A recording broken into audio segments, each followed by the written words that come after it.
Emma! Emma! Sorry. Look what you've done! Go to hell! Mom, no!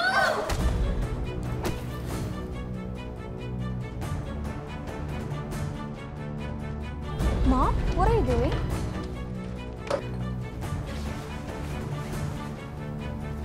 Mom?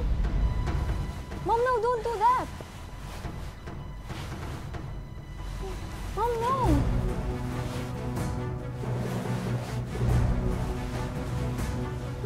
No, Mom, please don't do that!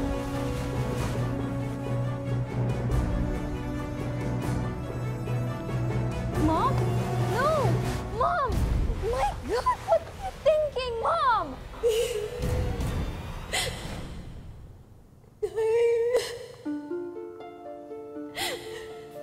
Tulungan mo ako. Hirap na. Huwag kang susuko, anak. Lumapang ka.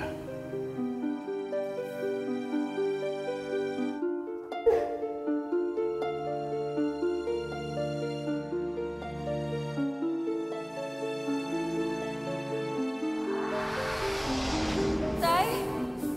Tay? Tay? Tay?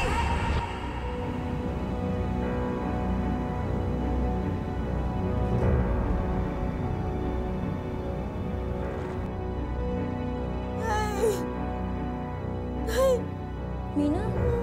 Mina? Mina? Mina? Thank God you're alive. Mina?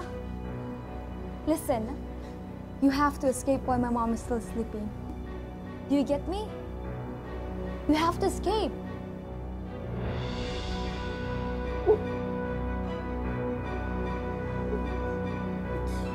Just go.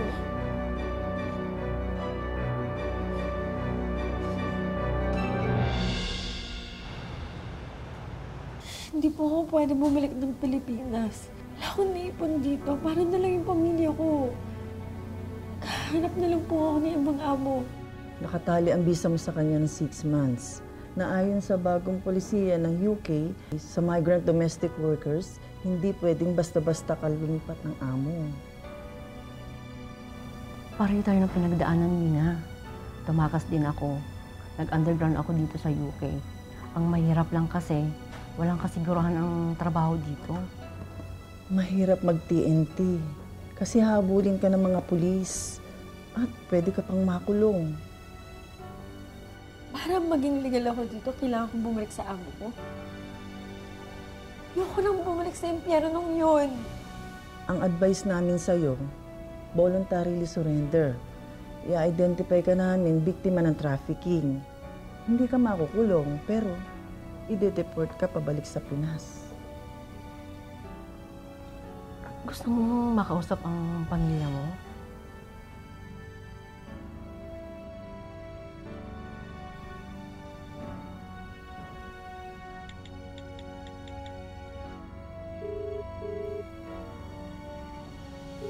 Nay! Nay, si Mina to. Hindi po. Nakitawag lang po ako. Ha? Anong nangyari kay tatay?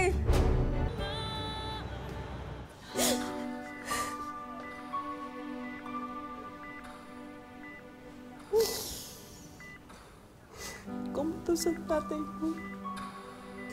Ginawa na lahat ng doktor, anak. Aparato na lang daw ang bubuhay sa kanya. Ayoko nakikitang nahihirapan ng tatay mo. Ayoko. Anak, alam ko rin naman na ayaw ng tatay mo na mabaon tayo sa gastos dito kasi wala na tayong pera. Wala naman ang tatay. Hindi ko sinabi sa'yo nun. Pero bago ko umalis pa London, pinatawad na kita. Ay, patawarin mo ako. Patawarin mo ako sa pagmamalupit ko sa'yo.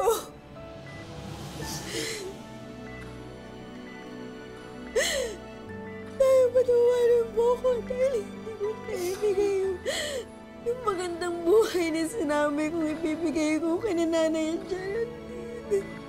Patawarin